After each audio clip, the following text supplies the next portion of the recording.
Hi guys! Ito na nga pala yung kaganapan after ng aking rhinoplasty. Ayan, medyo groggy pa ako nito at mabuti na lang nandyan yung mga kaibigan ko na si Laika at saka si Jeric para tulungan nila ako. Ayan, sinusuot na ni Jeric yung sapatos ko kasi nga hindi ako po pwedeng yumuko dahil nahihilo pa talaga ako niyan at saka bawal din daw talagang yumuko at magbuhat ng mabibigat. Ayan, umiiyak ako niyan. Talagang hindi ko maiwasan. Hindi ko alam kung bakit naging emotional ako. Pero pagkatapos ng operation, talagang umiiyak ako ng gusto. Basta maganda tayo, ha? Yung reseta ko, doon na lang sa ano. Sa phone lang ba? Nasa phone na lang yung reseta. Hindi. Samahan ka ni ano.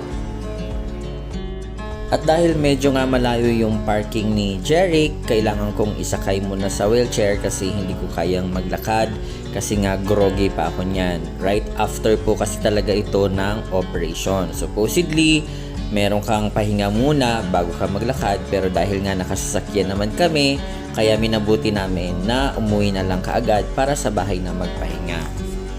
Gusto ko magpasalamat kay ate na nag-assist sa amin, na nagtulak po sa akin. Alam ko medyo mabigat po ako, pero medyo malayo-layo talaga yung tinulak niya. So, sobrang thankful po ako sa inyo. Thank you! Guys, mukha lang akong ewan dito kasi sa pagka-groggy ko, parang feeling ko lutang ako. Parang wala akong masyadong naintindihan, hindi ko alam ang mga kaganapan. Siguro dahil sa anesthesia yon. Kasi nga, ganun daw talaga ang nagiging resulta. So, nag-aantay muna ako niyan para ma-assist ako. Matulungan ako nila ni Jeric na makapasok ng maayos doon sa sasakyan. Ay, bawal magpuwersa ng... Tandayo mo.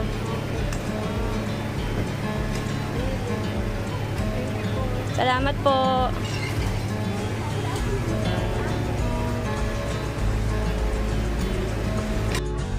At dahil malapit lang naman kami doon sa clinic via expressway, 30 minutes lang kaya nakauwi agad kami.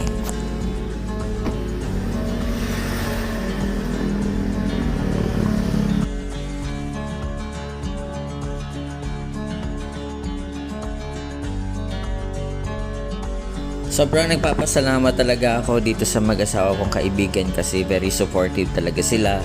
Pinag-drive na nila ako, tinulungan na nila ako dun sa clinic, tapos sinatid pa ako nila sa bahay.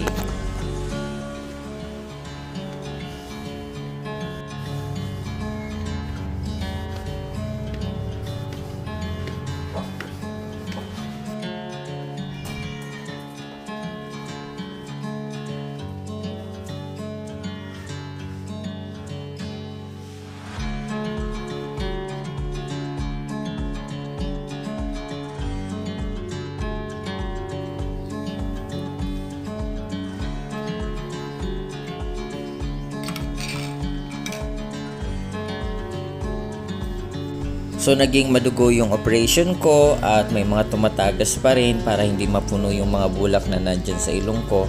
Kinailangan akong lagyan ng tube na diretso sa syringe. Siguro mga after 1 hour na to ng operation pero sobrang antok na antok talaga ako, groggy. Kaso kailangan kong uminom ng gamot kaya kailangan kong kumain. Hindi sila daw pwede nagpapa-rhinoplasty ng ikaw naman. Ano siya bang biglang gumalaw?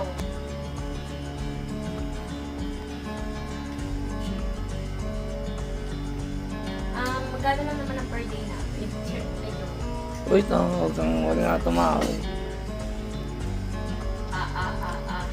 Ha?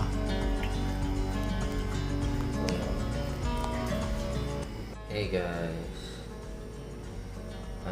originally this is my first day after the operation. Medyo tinatakpan ko to kasi may dugo lumalabas. Tapos nakita niyo yun, parang hose na yan, tubo. Diretso yan sa baba. Sa baba dito. Dito niya iniipon yung ayan o. Iniipon niya yung dugo. Dugo kasi yung after operation ko kaya nilagyan nila niyan. Pero wala na ako masyadong nararamdaman ng pain. Avatar era. Avatar. Di pa pwede tumawa. Yung mata ko parang medyo namamagana. Ayan. bumangon na ako kasi nagugutom ako. Ito yung binigay nila sa akin. Tabi ko pagtulog. Kakain lang ako ng champorado.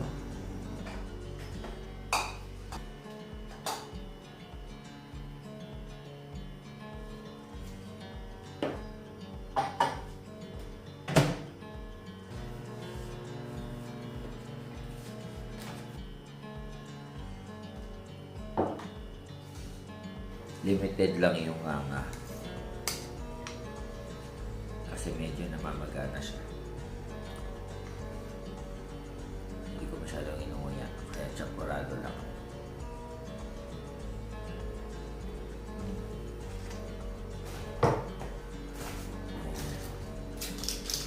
So ito, habang ina-explain sa akin kahapon, hindi ko na masyado maintindihan kasi nga groggy na ako.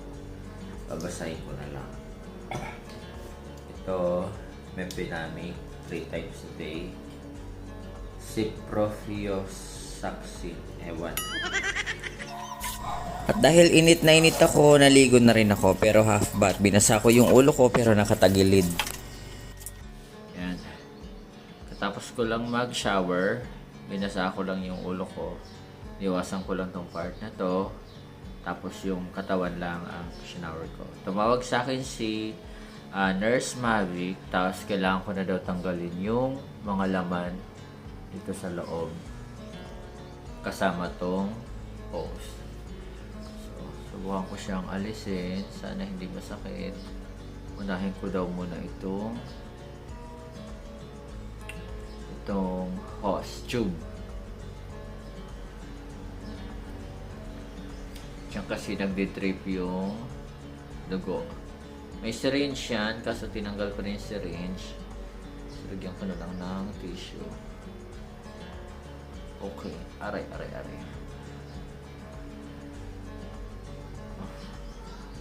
Aray ko, masakit. Ayun, may tumulo. May tumulo. Titignan ko kung kaya ko siyang alisin. Ayun. Ew.